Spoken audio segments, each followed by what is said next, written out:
right, and welcome back to the Gemini Archives, everybody. Welcome back. So, I'm like not even near the mic. Here we go.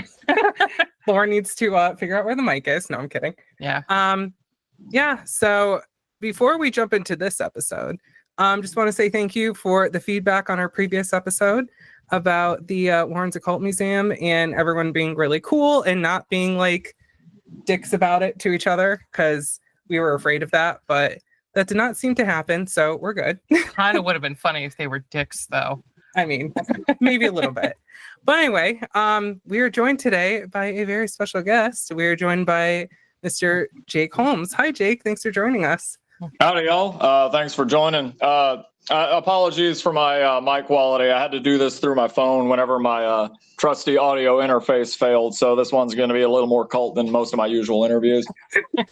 Dude, you're good. Honestly, I thought it was going to be like our mics, because we have like these USB mics that we were using, you know, when you were living in Utah, Laura. Yeah. And it sounded pretty fucking bad, honestly. Like we were like, ugh, you know, these fucking mics, but you know, it's all good. We don't judge here. So I'll listen to the old yarn. It's not that big of a deal. Yeah. Well, that too. So yeah, man. Fuck it. We're just gonna jump right into it. And I'm gonna link this too. I don't remember when it was actually. Recently-ish, you were on the Witching Hour with Mr. Necron. And why did I call him Mr. Necron? I don't know why I called him that, with Carl. And I'm gonna link that. And you know, you did a really good job on like explaining, like, you know, basically a abridged version of like all 100 million bands that you've been in. We barely scratched the surface, to be honest. Yeah, really. So, you know, for us too, could you give us like a brief overview, just like, you know, of like how you got started, like, you know, and what you're up to now?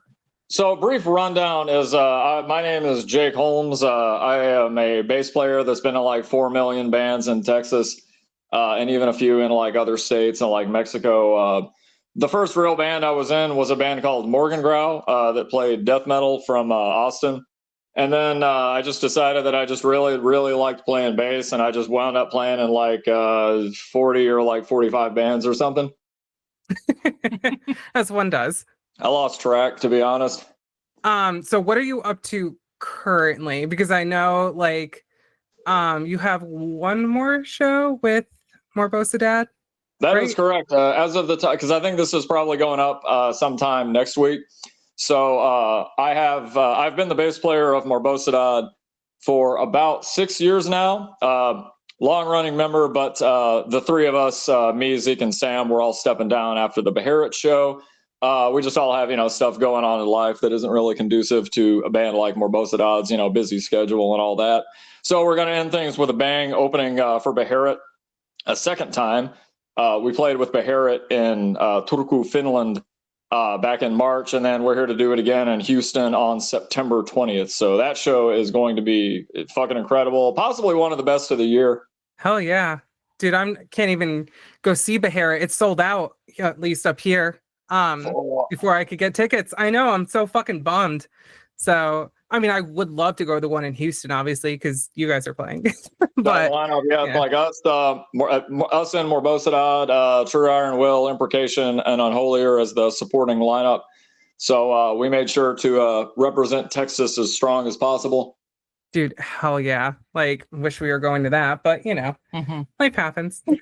But yeah, so that's pretty cool. So what are you up to now? Like, and I believe it's just like the three, and is it three? 1, 2, yeah, like it's three projects. Now yeah. It's the latest band is called Spear Siege, which is like kind of like really maybe militaristic, but just like really like aggressive confrontational death metal, sort of in the vein of Angel Corpse and Deicide, with like a bit of Marduk in there. And then there's Zeke's band Wyrmvold, which is like science fiction, Angel Corpse, Marduk, but maybe not Marduk, but like Angel Corpse, like Necrovore, Voivod, like sort of stuff.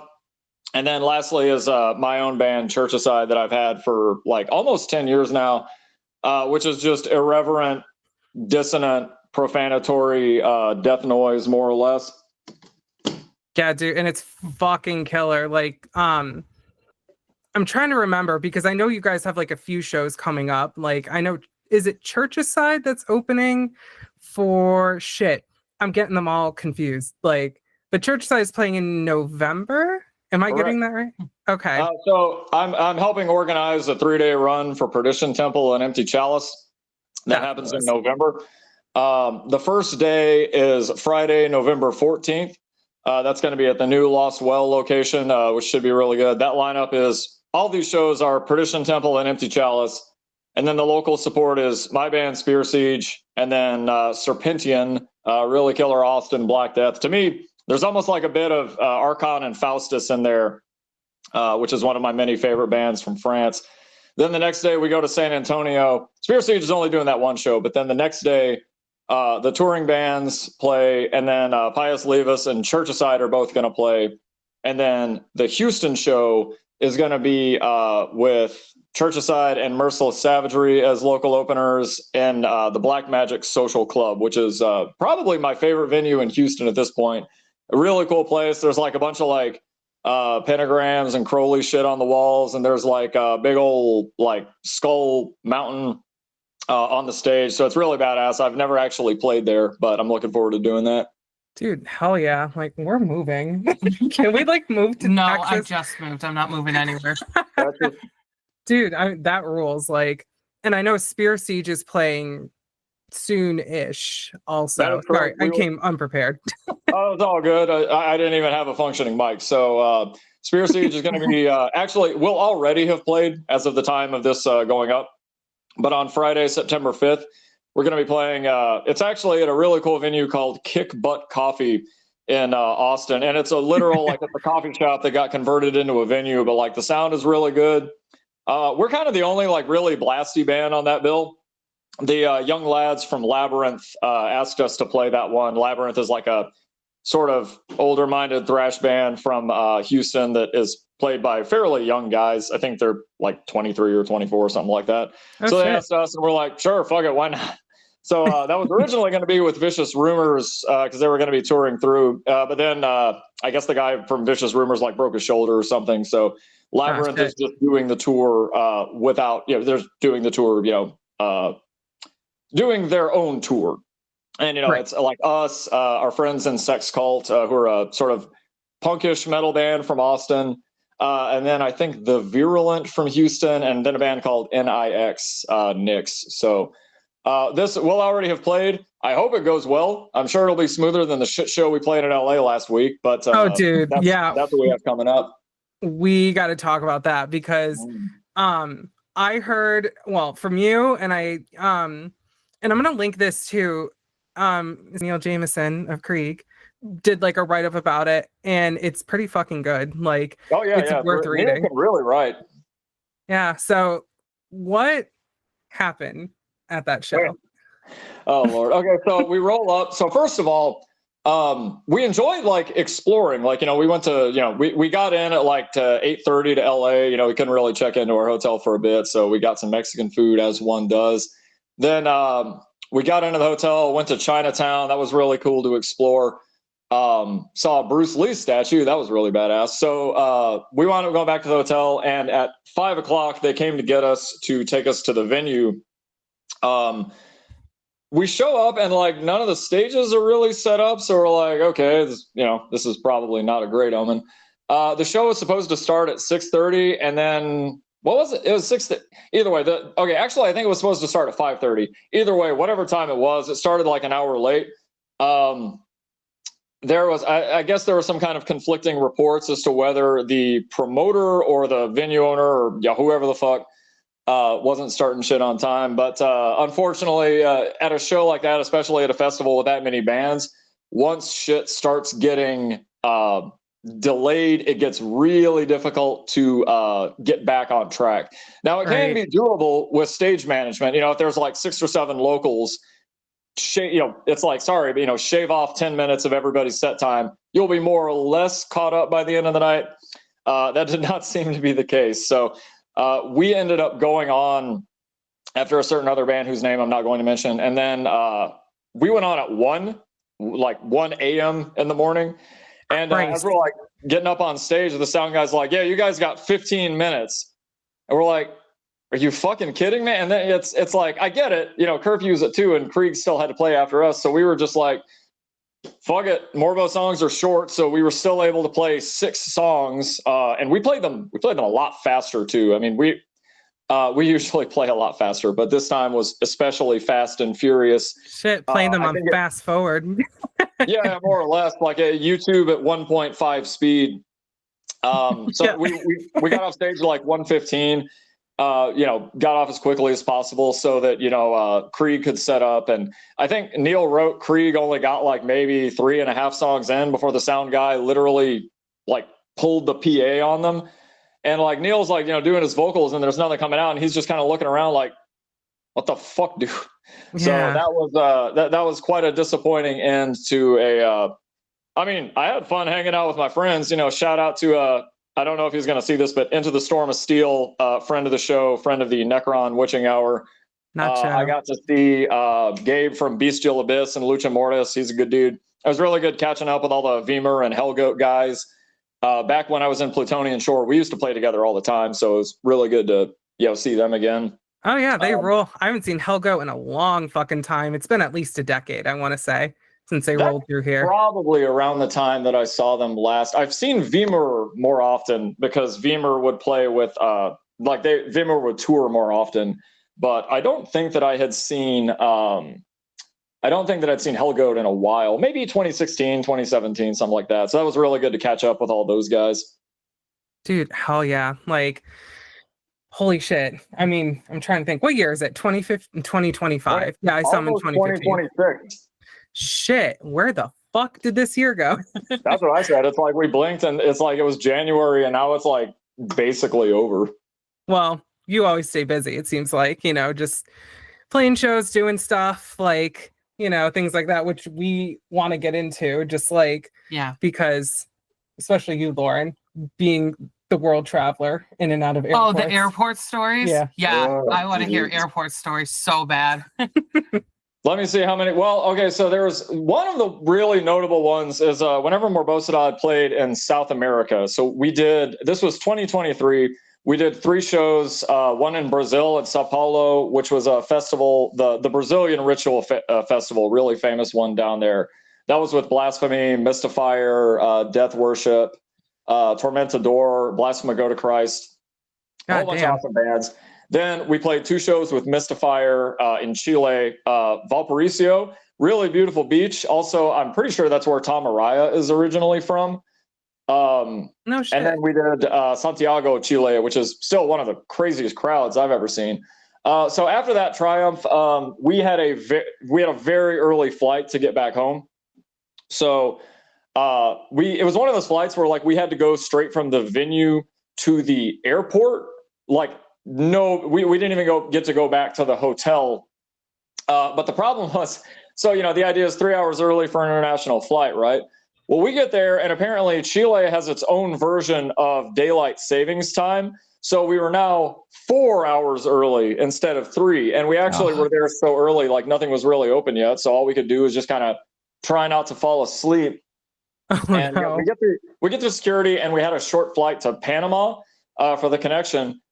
And then as we're waiting around and the flight keeps getting delayed and the flight keeps getting delayed and the flight keeps getting delayed. Well, eventually just gets outright canceled. So we ended up being stranded in Panama for an entire night. Now, I mean, there's worse places to be than Panama for sure. But we didn't have any time to explore because we had to be at the airport at like 4 a.m. the next day. And then once they rebooked our tickets, me and Zeke's tickets, we figured out that I think my flight came in 4 hours later than hers. So that meant, if we took the flight they were going to have us take, we were just going to be sitting around for 4 hours, which is ridiculous. So I thought, well, wait a second, our flight lands in Houston. Let's just rent a car whenever we get down there. So we get into Houston, we cancel the flight to Austin. And after we'd already canceled it, I tried to get a rental van, and that was where I found out that the entire city of Houston was out of one-way rental cars that particular day. So we ended up having to take not a Greyhound bus, but I think it was a Flixbus, same shit. We had to take that from Houston all the way into Austin. And then my mother, my whole family lives in like the Austin area. So like my mother actually went to the bus station, picked us up, drove us back to the Austin airport, which was like an hour drive. Austin's like an hour away from Austin because traffic sucks ass.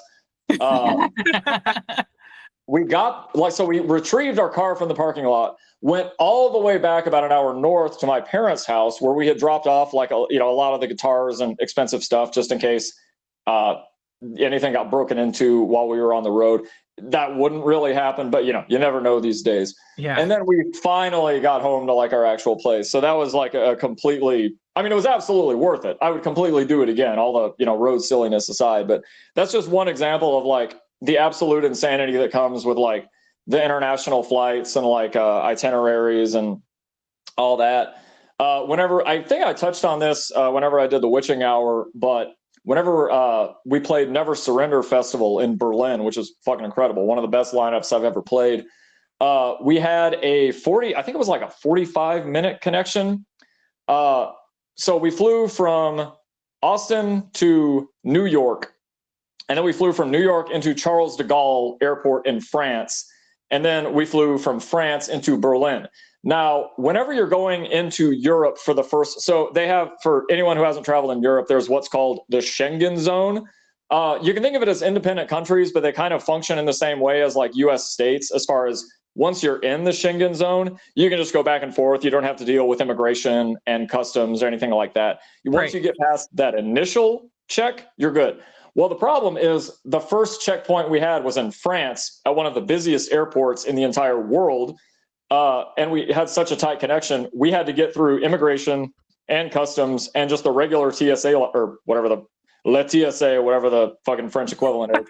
And we had that in like 45 minutes. And that also include deboarding.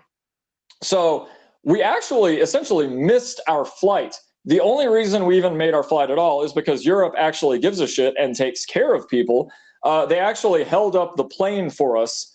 We ended up like, getting driven on like a kind of like a golf cart thing, to where the plane had already kind of pulled away, but they were able to drop us off. We went up the ramp, kind of apologized to certain people that seemed kind of annoyed we were delayed. And then we arrived at the Berlin airport, where we found out that our guitars did not make the connection.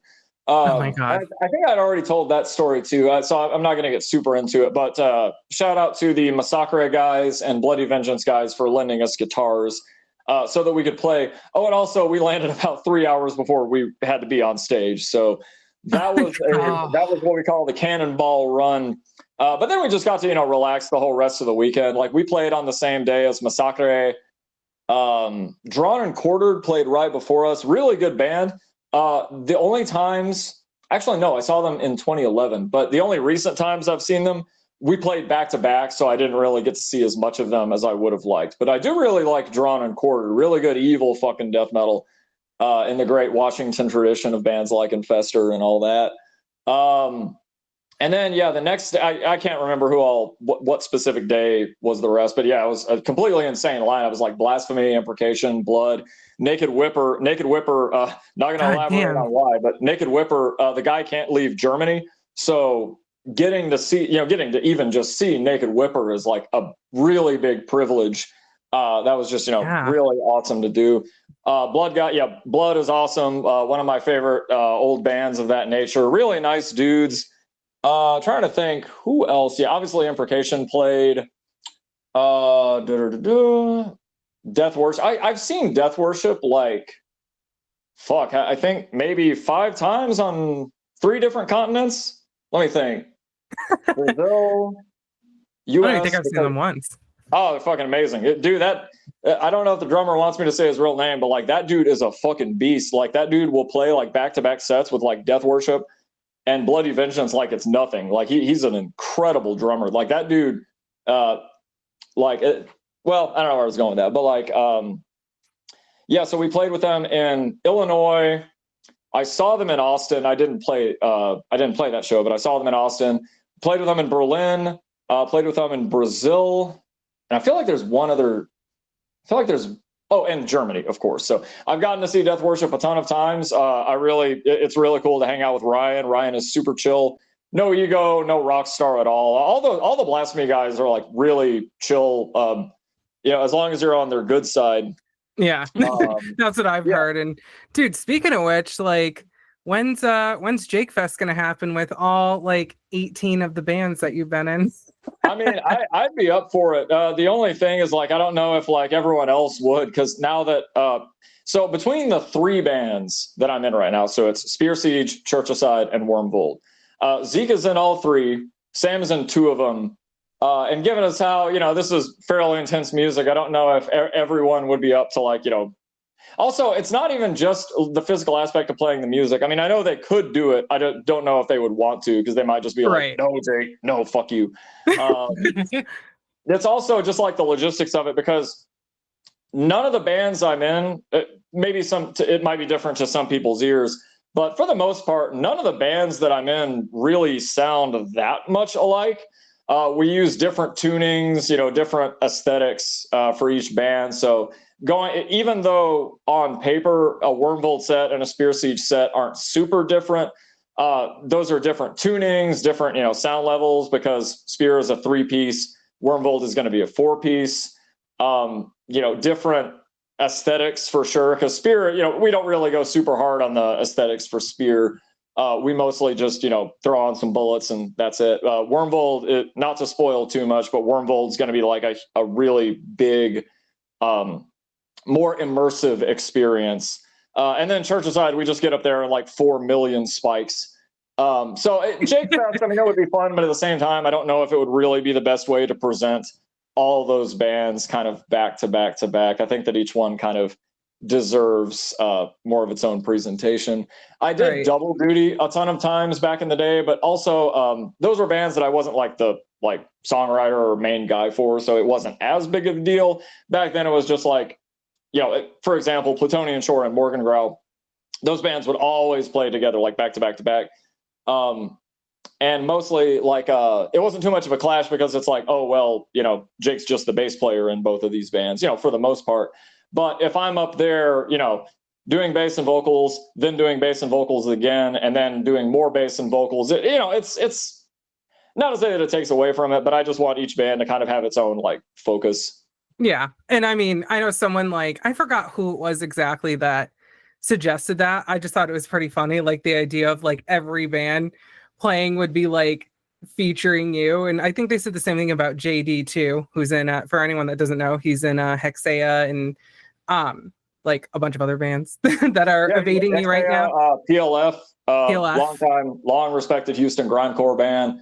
What else is JD in? Dagra. I don't know if Dagra's still around, but they were pretty good. I don't think they are. Between me and JD, there's like 60 bands or some ridiculous amount like that.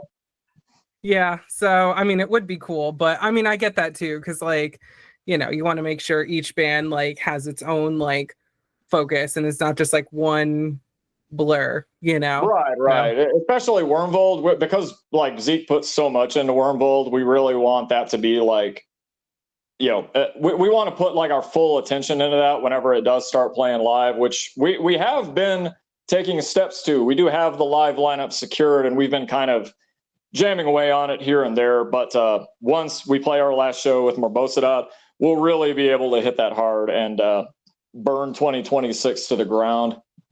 Hell yeah. And just to clarify too, like you guys are leaving Morbosidad on like good terms, right? Absolutely. Yeah. Like I love Tomas. It's been a major honor playing with this band for the last 6 years. It's no exaggeration to say that like this band, like I got to live my dreams in this band. I went to 8 different countries. I got to play with like basically all of like the bands that I really wanted to, like Blasphemy, Mystifier, Dismember. Well, I played with Dismember before, but like Dismember recently. What else did I play with?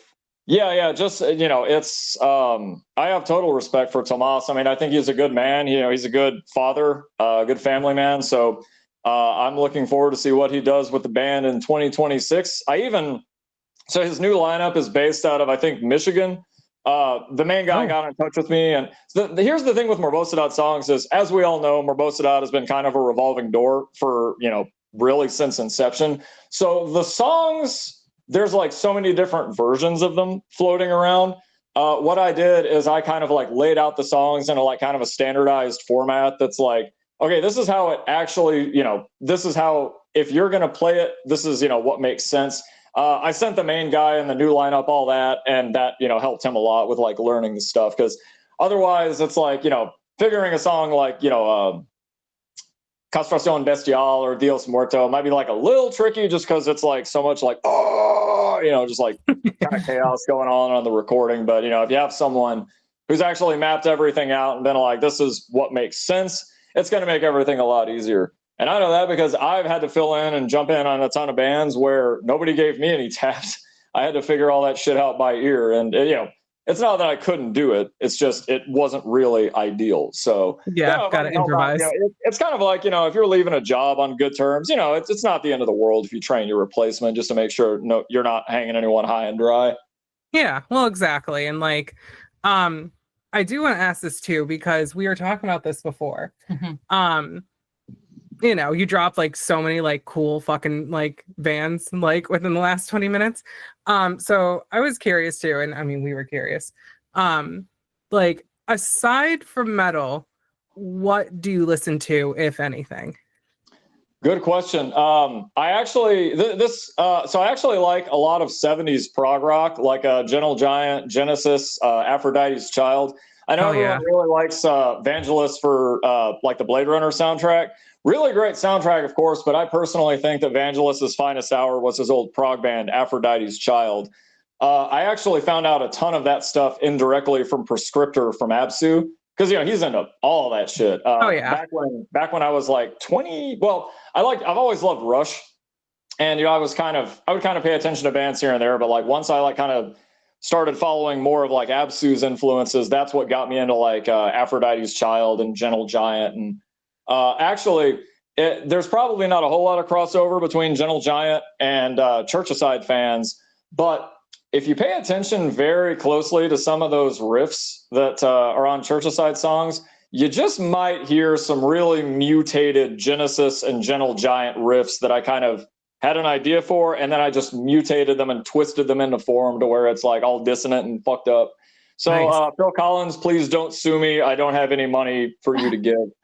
So in addition to like the prog rock, definitely big caps, 80s hardcore. My opinion on like hardcore is like 80s hardcore is some of the best music ever made. Anything after like 1990 to me is like some of the worst. My like the last like once it starts getting into like the 25 to life territory, that's kind of where I check out. But stuff like Negative Approach, Poison Idea, like old, really just the Age of Quarrel and the demos from Cro-Mags. That stuff I really like. Hell yeah. So my point of entry into underground metal was thrash.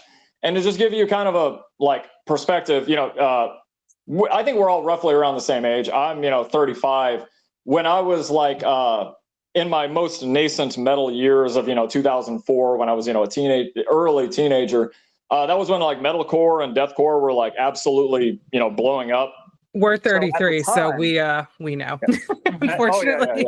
Yeah. Well, you guys are from like the Northeast, which was kind of ground zero for all that shit. New York hardcore, as far as like the Kill Switches and every band that came from Aftershock and all that. Oh no, I promised I wouldn't burn too many bridges in this interview. But so my point is, in my most nascent years, anything with core at the end was pretty much Public Enemy #1. So I more or less didn't really get into even old hardcore until I was like 23, and that all came from like Carnivore for me. Once I got into Carnivore, it was like, okay, this is where these guys were coming from. So I was more open to even old hardcore then. Other than that, I like I don't listen to it super often, but like I really appreciate like power electronics, like Death Pile, Brighter Death Now. I guess that's somewhat on the industrial side, but just if you listen to the interludes on Morbosidad's the split we did with Putrid, the intro and outro, that was essentially my idea of power electronics, but just done using like super affected guitars and bass. Like if you listen to those intros, one is entirely done on a bass guitar and the other is done on a regular guitar that I just pitch shifted down, did a ton of effects with, kind of did a ton of loops. So it doesn't sound like guitar music at all. It sounds like noise, but that directly came from bands like, well, bands, you know, groups like Death Pile, like the GR record, and Brighter Death Now, and just all the like really like absolute noisy, chaotic shit. That I would probably attribute to Antaeus, especially because if you listen to all the interludes on Cut Your Flesh and Worship Satan, it's basically power electronics. And MKM's always, you know, he's always worn like Brighter Death Now stuff, like on stage here and there. So that was probably what, you know, got me into that world. I actually used to go to noise shows in Austin too. That's where I would see some really crazy shit. Dude, I was not expecting you to say that. Like, yeah. The only reason I stopped going is because I only have so much time and money. I can, you know, if it comes down to me, you know, going to a metal show or going to a noise show, there's only, you know, one choice for me, of course. Fair enough. There was one show I saw where a dude was like bashing his head into the fucking concrete, like, you know, blood was just like kind of gushing from his forehead. God. And then he got up and handed me a flyer for like another show. I took the flyer. I think I still have it around here somewhere. But yeah, I'm not to say that I have an entire foot in noise, but you know, it's always kind of fascinated me because just as like a complete like sonic expulsion. I actually had a project called Crucifragment, which was kind of where if you listen to those Morbo interludes and then you listen to the Crucifragment demo that I did, it's basically the same idea, just, you know, power electronics using a bass guitar. And I think at the time I had the idea to just like, you know, a ton of layered vocals. Craig Pillard was a big influence on that as far as just taking an already really deep voice like I have, and then just distorting the fuck out of it and just making it, you know, sound absolutely chaotic. Oh yeah, dude, that's great. Like I was not expecting it at all because, like, you know, we listen to some electronic music. It's more so like vaporwave, you know, and like shit like that, like that synth stuff. Yeah. Or just like, you know, straight up like, what do they call it? Like post-punk, like like Joy Division. I like some of that stuff too. The thing with like, I don't listen to it super often, but that's a really bass heavy genre. Like Peter Hook is actually like one of my favorite non-metal bass players ever. Especially because like Bernard was like kind of such like a limited guitar player. Like it was really like Peter Hook, like delivering the quote unquote hook on you know, all the Joy Division and New Order stuff. That's really, I'm always going to gravitate towards like music where the bass really carries it. Maybe not me funk, too, but you know, as far as, you know, stuff that's kind of more brooding, I'm not really sitting down and listening to stuff 24/7 like I do with metal, but it's definitely something I appreciate and something that I dig a lot. Yeah, dude, me too. Like it's because, well, I would say like because of like Joy Division and bands like that always gravitated towards bands where it's like you can hear, and I don't know how to put it other than like an audible bass. You know, sometimes the bass gets lost a little. Like I love like punk music. Like I was way into punk music for a long time. Yeah, like that has a lot of good bass. Yeah. So, you know, it's just, that's how we, you know, it's what we grew up listening to. And maybe the closest thing to funk, I guess, is like Faith No More. I really love that band. I know. You're like, all right, see you later. So Erica actually, my old bandmate Erica, well, not old, but you know what I mean. My old bandmate Erica actually summed up, she kind of summed up why I never really gravitated to Faith No More as far as she expressed this. And then I realized I kind of agreed with it. Mike Patton always sounds like he's making fun of the music that he's singing over. He has that very sarcastic delivery, which I think it works for someone like Dead Kennedys, but for someone like Mike Patton, it's just it always kind of rubbed me the wrong way. Fair enough. Honestly, all that like 90s alt metal, I think most of it is just really nothing that I ever want to really listen to. I'll go to bat for like, you know, I'll go to bat for like Metal Era, White Zombie, and Danzig and all that. But for the most part, like Helmet and Prong and all that, I wasn't really going to be into.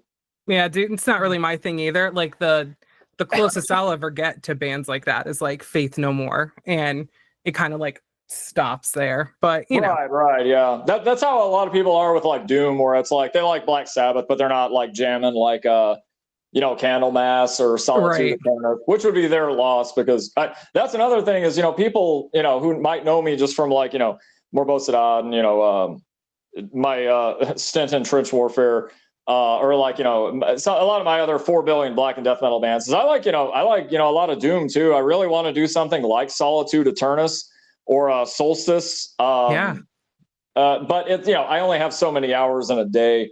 And especially with, once our time in Morbosidad ends, we're really going to try and hit Spear and Wyrmvold hard. Churchacide always was a band that wasn't going to play more than a couple of times a year, but Spear and Wyrmvold, it's like we really want to, do a lot more with that. Yeah, dude. Come to the Northeast. We'll come see you. Yeah, I absolutely. I have the connections as far as Spear. I personally have a lot of the connections. So the thing though that I do want to stress with Spear is we want to really crawl before we walk, and we really want this band to really, earn what it gets on his own merit. I was actually talking to someone about this in LA just the other day.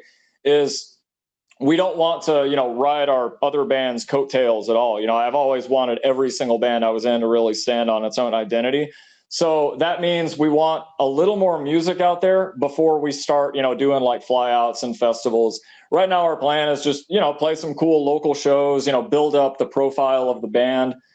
We actually already have 7 drum tracks recorded for a split with a really cool Australian band. I can't elaborate on that anymore because they are actually a brand new band that is going to be debuting off this split.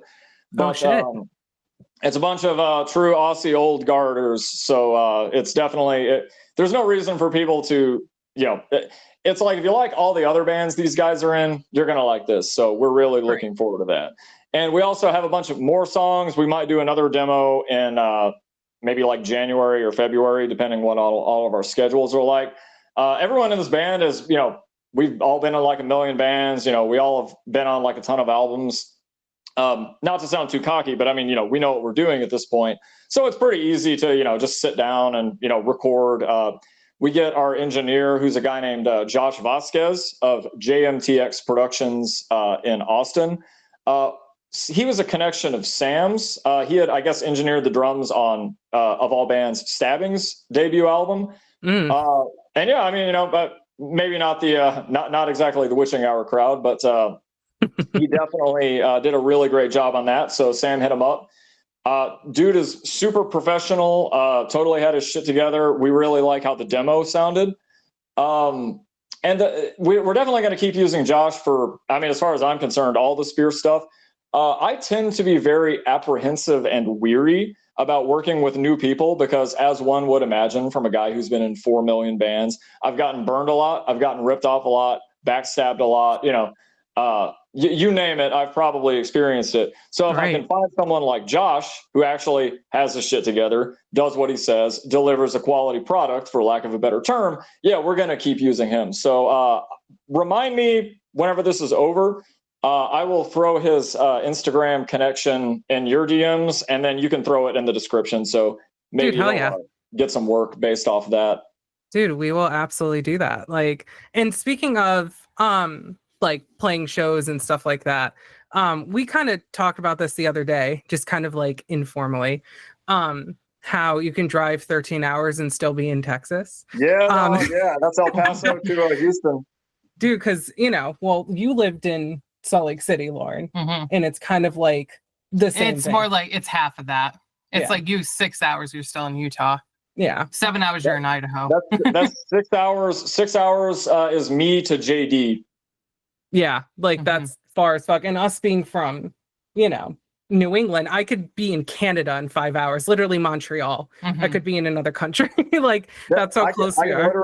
I can drive to Mexico in less time than it takes me to drive to like El Paso, or like I have relatives up north in Amarillo. That's like 6 or 7 hours. I've made the Mexico drive to Nuevo Laredo in like 3.5 hours. I was going like over 100, but I still made it. Well, that's one way to get That's the only way to do it. Yeah. The thing is, like, once you get past San Antonio, there's like no real traffic enforcement. You're driving through all these, towns in the middle of nowhere. So even if you're not trying to speed like a madman, I mean, you're still gonna, if you're not paying super close attention, you're going to be going like over 100 easily. That's like felony Right. speeding. Like in Texas, like you might actually go to jail for that. But Dude, that rock and sounds like roll. What am I going to do? Boston. I can't drive 55. That sounds like Boston. Like as soon as you cross into Boston, it's like there's zero regard for like traffic laws or anything. Like people just do whatever the hell they want. Oh, Like- that's Mexico for sure. Like Mexico, I always say, doesn't really have like traffic laws as much as there's just kind of suggestions. Yeah. But even then, that's also kind of like that Austin too. I touched on this on the witching hour, so I won't elaborate too much. But the thing about Austin is everyone in Austin learned to drive somewhere else, except for me and like 5 other people that I know. So the roads are just absolute chaos. There's no uniformity. There's no like consistency. Everyone just drives basically however they want, and the cops kind of quit giving a shit a couple of years ago. So yeah, it's just one of my million gripes with the city of Austin. Dude, and it's crazy too, because like we've had Francisco on before, and I think we talked about this with him too, just like, but he's in or near Houston. I can't remember where exactly. Yeah, and like, it's just so wild, especially to like, people like us where it's like, oh, I'm going to El Paso and you're driving like, like you said, like 13 hours. And it's like, why? I'm just spending the money. Fuck that. Yeah, right. Like for us, like if we drove 13 hours, I think we'd end up in Chicago. Well, Yeah, and then I talked to like my friends in Europe, and they're like, "Oh, we can drive 2 hours and be in France. We can take a train. Oh, yeah. Yeah, we can take a train and be in France." It's like, must be nice. Yeah, no kidding. So like it is weird. Like when because I remember Francisco told me, he's like, oh yeah, I'm flying, for band practice. Basically, it was like a 45-minute flight to where JD is. And from where he was, he's like, yeah, he was like, I think that's where he went. He was like, yeah, I'm gonna, just take a flight. And I was like, that seems dramatic. And then I think about the drive and I'm like, oh no, that actually like makes a lot of sense. So have you ever like done that before too? Like as far as like playing shows where you're like, fuck it, we're just gonna fly instead of like drive? That's every single time I have ever played, with the sole exception. Well, actually, okay. So I've flown out to play, and well, I'm going to use pre-Morbosidad for this because like that was kind of more when like what's the word I'm looking for? We kind of had to make more of our own travel plans, whereas Morbosidad, it was like we just got flown in. The promoters just flew us in. Right. Every other time, like Morgan Grau flew into. Oh, this will be a nice segue. Don't let me forget. Morgan Grau flew into New York because that would be 30 hours or whatever. We flew into California, which would be like another 30 hours. Venereal Baptism drove pretty much everywhere. I think those guys just preferred it. We drove, but the farthest we drove was Kansas City, Missouri, which was only about 13 hours. But yeah, almost every other time I've just flown. Like every time I've played Chicago, I flew. Because the big thing is I don't actually like tour. It's a very common misconception about me that I'm this like, goat whore-esque tour dog. Love those guys. That's not an insult at all. Yeah. Those guys tour a lot. But, that's never actually been me. I've never actually been on like a proper 2-week tour. It's just never really felt like I had to. The U.S. is just such a giant country. I'd rather just kind of be more strategic with it and, fly out to do specific places.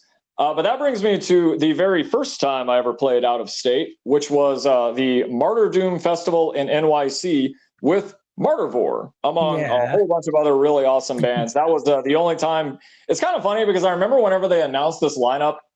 So the previous year had like Dead Congregation. I didn't actually see it, so I don't remember exactly. But it was bands kind of that nature. And then I remember, for whatever reason, whenever like the lineup got announced, people just weren't super into it for some reason. I don't know, posers everywhere, I swear. But yeah, that was the only time Bestial Mockery ever played the U.S. Crucifier played, Demonic Christ played, Morpheus Descends had their big reunion show. Nice. And Morgan Grau ended up playing. Jesus, I could write a fucking book just on that one festival. This is interesting. Morbosidad actually played back before I was in the band. This was when the lineup was basically Satanic Goat Ritual plus Tomas. Right. So it's really good to see them. That fest was, it was fun, but the air conditioning was busted in NYC in June. In comparison to like Texas, where we at least have like, some vegetation to absorb all this heat, NYC is just like a complete concrete jungle. Yeah. So, it was just scorching hot in there. Someone apparently cherry bombed the toilets. So that was a whole thing. But so Morgengrau played, we played on day 2. Day 1 had like Morbosidad. Oh, Hellgoat actually played there. I believe I knew those. Yeah, I knew those guys. Wait, I don't think I did know those guys. Not at that point. Anyway, I had seen them. But anyway, so I'm getting ahead of myself. So I think Set played too. If anyone remembers like a band called Set that was actually on Nuclear War Now. Fucking killer. Love that band. Yeah. They were really fucking good. Hour of 13 played, although it was kind of a weird version of Hour of 13 because those guys couldn't keep a stable lineup to save their lives. So it was like Chad was singing and I don't remember who else was playing. So they opened with Call to Satan. And I was like, cool, that's my favorite song. And then I left because it was like 1 a.m. What was that really? Decrepitaph played. That was really cool. So anyway, looping this back. So Morgengrau plays day 2. And so one thing everyone needs to know about Morgengrau is Erica ran an extremely tight ship. If anyone's wondering why I can be such a disciplinarian whenever it comes to my bandmates having their shit together, I absolutely learned that from Erica. She completely taught me and Nick as well how to be, proper musicians, just to be professional with like your gear, showing up on time, not being a dumbass. I owe basically every bit of musical success I have, I owe to Jeff and Erica Tandy. So shout out to y'all.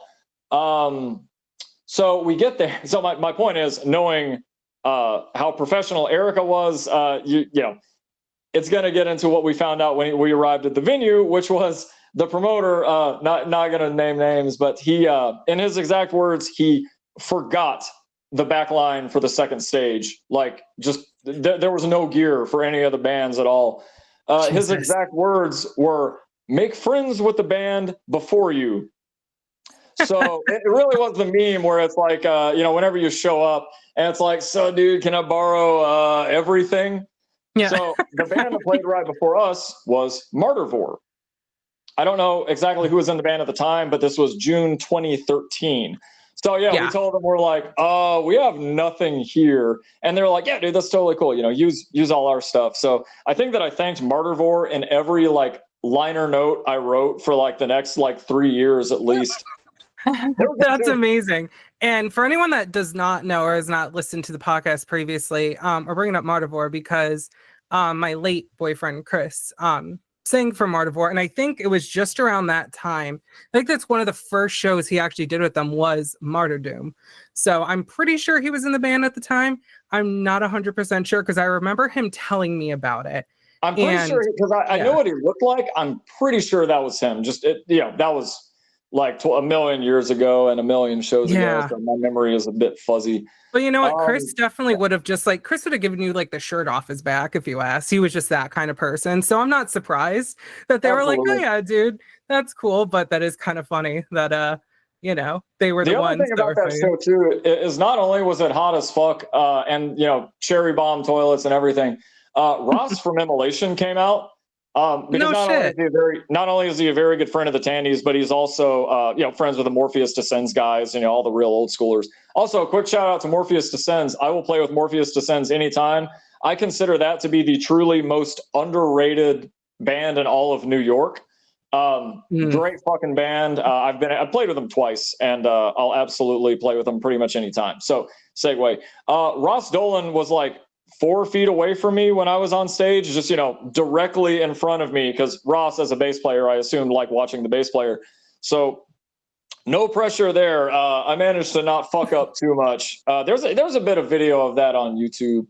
I don't think that I screwed up too badly, but yeah, just no pressure. Ross Dolan, one of my like death metal idols, and Ross is super cool. Ross has never given anyone a reason to be nervous around him. Like Ross is the fucking best, but you know how it is when you're a kid, you're still, dude, we've met him before. Well, you interviewed him years ago. No, that was our friend did. Oh, well, we were in on the interview, but but he was the nicest guy. Yeah, Ross, dude, he was great.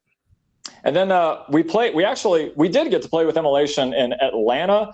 The fest itself, our set could have been a little better thanks to certain former members.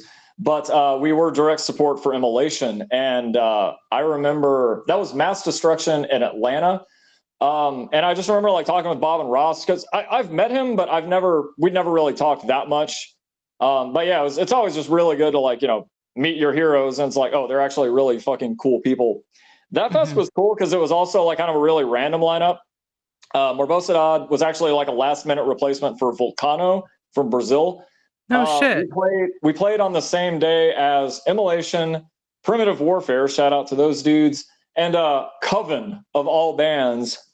Coven was cool. I mean, I'm not like a super fan. If the other thing too is, I mean, not many bands can follow Immolation.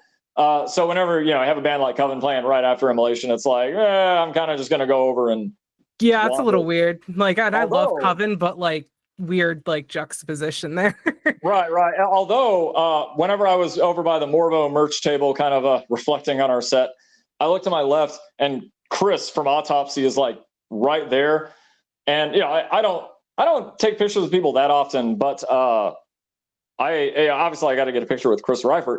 So I turned to him and I'm like, hey man, Jake, big fan. Can I get a picture? And he's like, 1 second, I'm buying Coven merch. And then he bought his merch and then took like a couple of pictures, and it was really awesome. Chris fucking rules.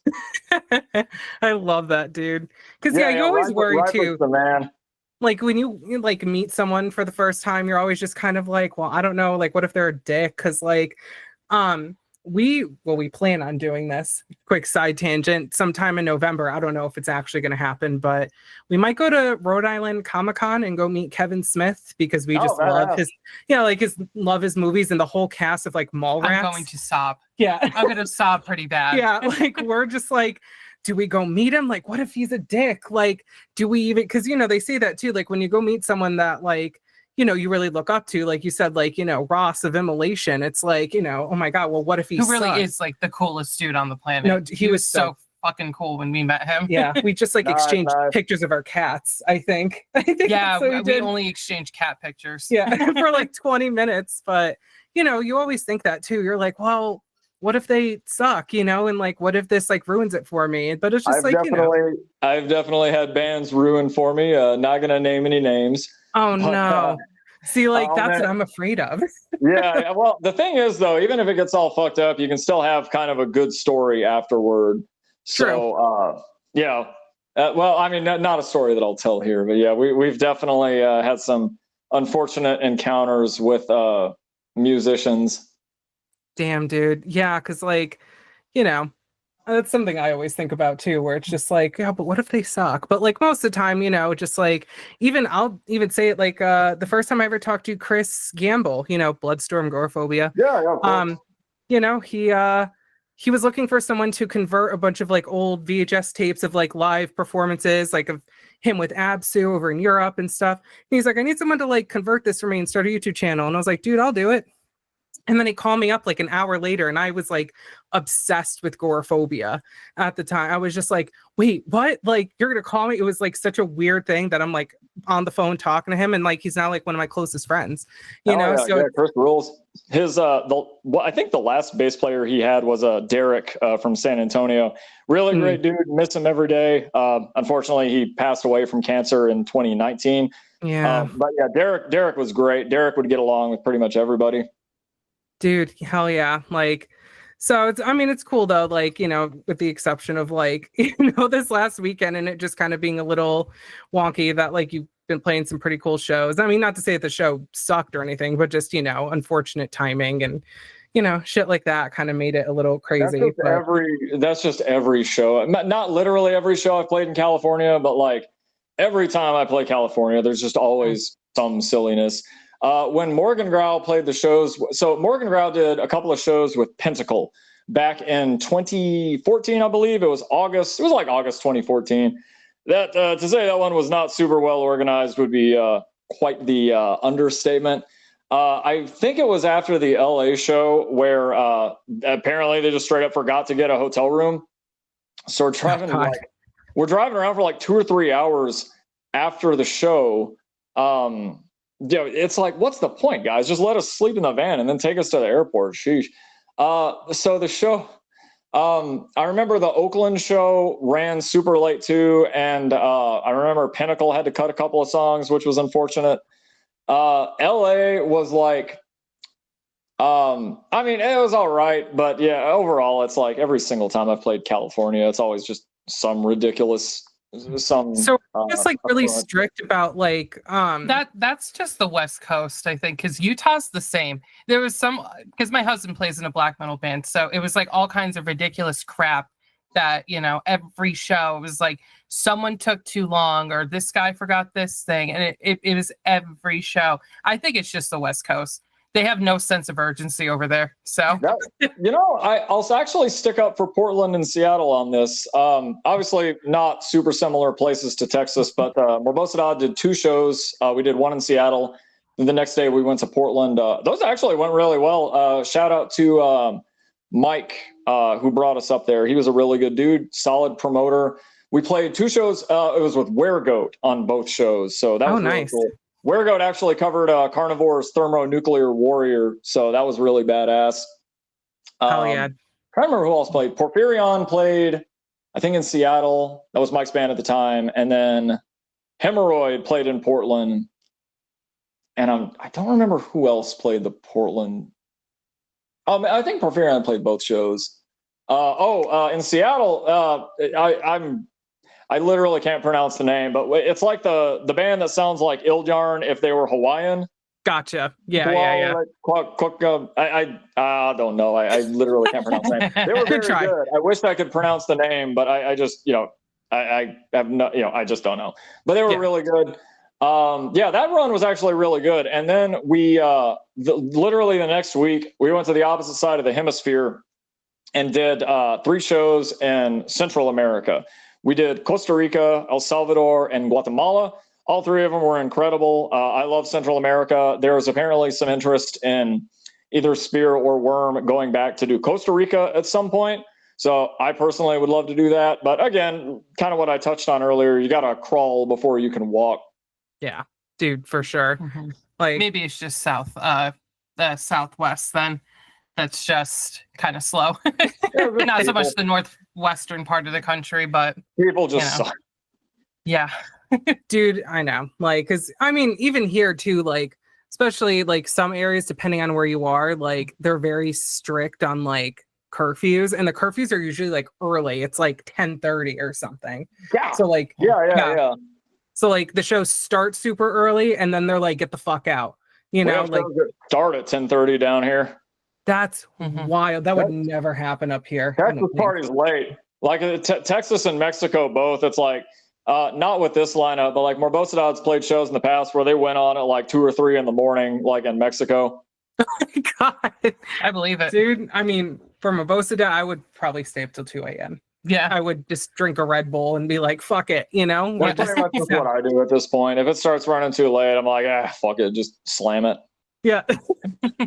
But I mean, that's cool, dude. Like, we'll probably start winding down here in a minute. So do you have any like not even just stuff that you're a part of, just like anything in general you want to like shout out or like, just bring to attention?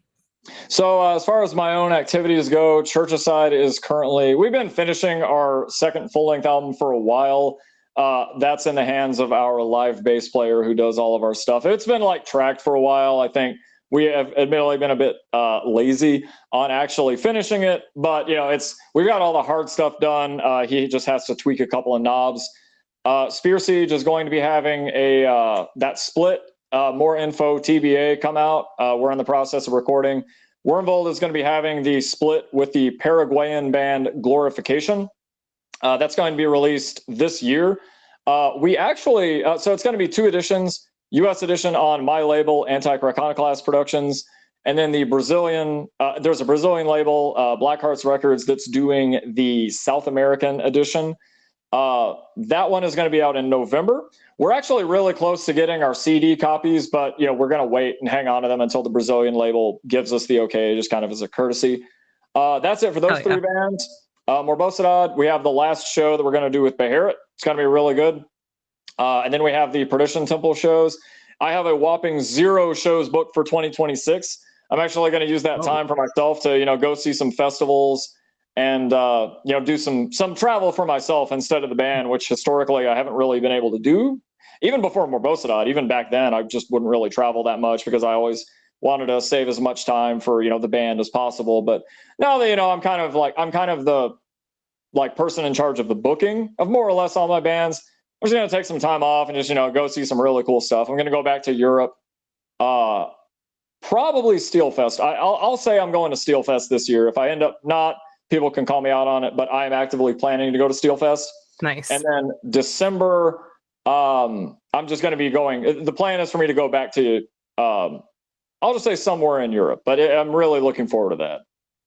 Dude, hell yeah. I mean, have fun, travel for yourself, because we haven't been able to do a lot of that either. No.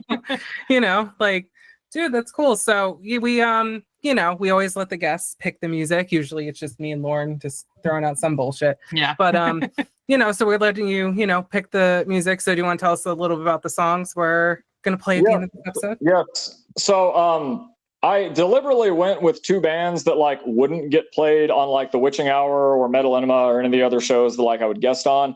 Nice. The first one is a black thrash band I was in called Widower.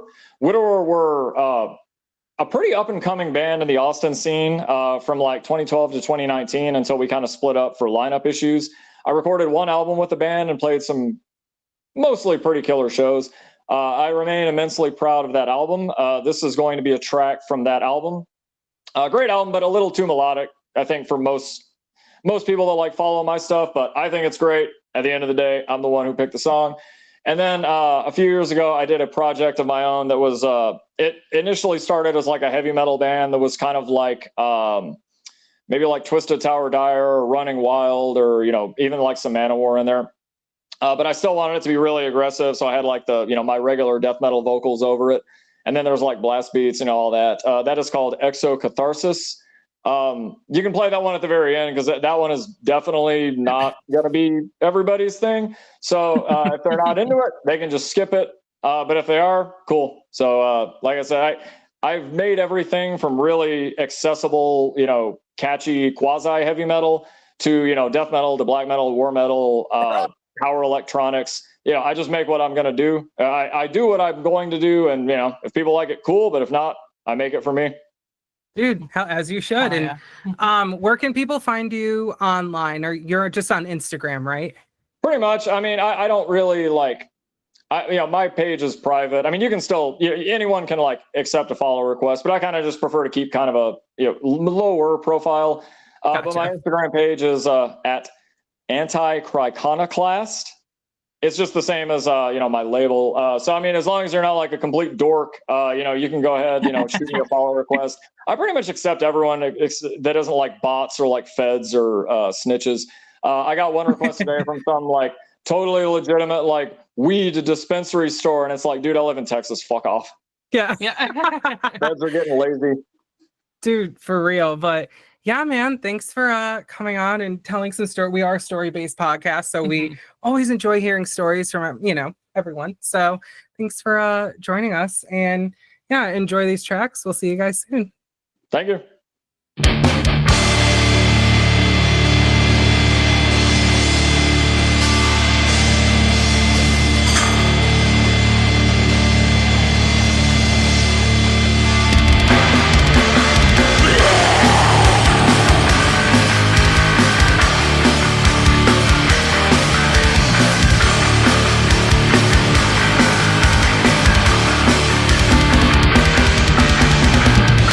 Somebody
Like